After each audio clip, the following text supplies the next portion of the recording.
সম্মানিত দেশ ও প্রবাসী ভাই ও বোনেরা, আপনারা জেনে অত্যন্ত খুশি হবেন যে আপনাদের প্রিয় প্রতিষ্ঠান উগারকুল ইসলামিয়া মহিলা মাদ্রাসার বার্ষিক ওয়াজ মাহফিল আগামী 28 ডিসেম্বর 2024 ইসাই অনুষ্ঠিত হতে যাচ্ছে ইনশাআল্লাহ।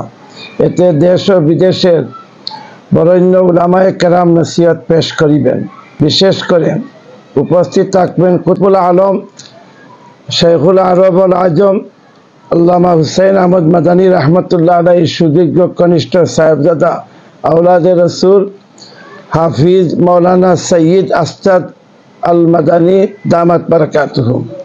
বিশেষ করে উপস্থিত থাকবেন doctor Yakub Dehlvi, Medina university, Saudi আরব। আরও বিশেষ উপস্থিত থাকবেন হযরত মৌলানা ইয়ামিন সাহেব, প্রিন্সিপাল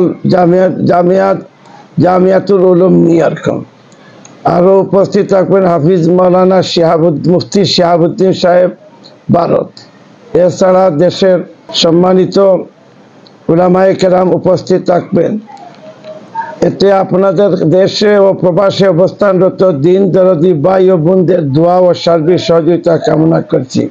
স্থায়ী কোনো আয়ের উৎস নাই।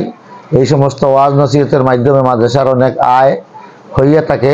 তাই আমি দেশি প্রবাসী সকল দানশীল ভাই ও বোনদের খেদমতে আকুল আবেদন করতেছি, আপনারাও জলসা উপলক্ষে মাদ্রাসায় আপনাদের দান খয়রাতের বড় একটা অংশ দিয়ে দুনিয়া ও আখিরাতের সওয়াব হাসিল করিবার জন্য আমি বিশেষভাবে অনুরোধ করতেছি।